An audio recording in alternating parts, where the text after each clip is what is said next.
I want to thank my partner in this journey, a man who campaigned from his heart and spoke for the men and women he grew up with on the streets of Scranton and rode with on the train home to Delaware, the Vice President-elect of the United States, Joe Biden.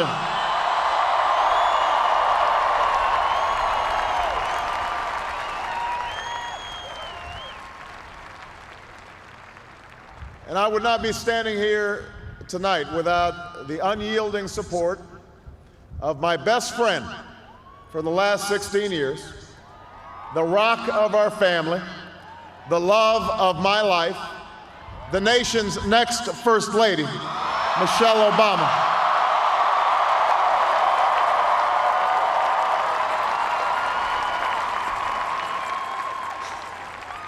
Sasha and Malia, I love you both more than you can imagine, and you have earned the new puppy that's coming with us to the White House.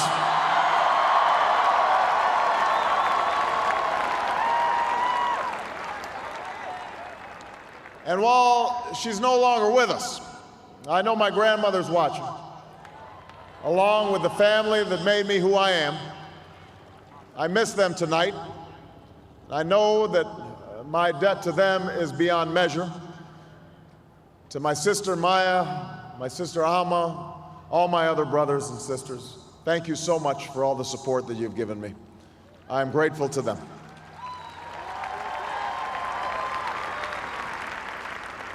To my campaign manager, David Plouffe,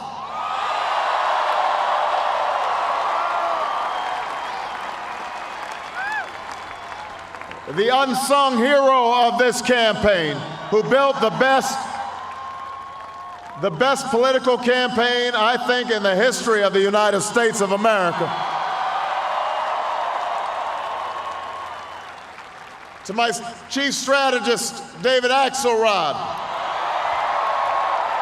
who's been a partner with me every step of the way. To the best campaign team ever assembled in the history of politics, you made this happen, and I am forever grateful for what you've sacrificed to get it done. But above all, I will never forget who this victory truly belongs to. It belongs to you. It belongs to you. I was never the likeliest candidate for this office. We didn't start with much money or many endorsements. Our campaign was not hatched in the halls of Washington. It began in the backyards of Des Moines, in the living rooms of Concord, and the front porches of Charleston. It was built by working men and women who dug into what little savings they had to give $5 and $10 and $20 to the cause. It grew strength from the young people who rejected the myth of their generation's apathy, who left their homes and their families for jobs that offered little pay and less sleep. It drew strength from the not-so-young people who braved the bitter cold and scorching heat to knock on doors of perfect strangers, and from the millions of Americans who volunteered and organized and proved that more than 2 centuries later, a government of the people, by the people, and for the people has not perished from the earth. This is your victory.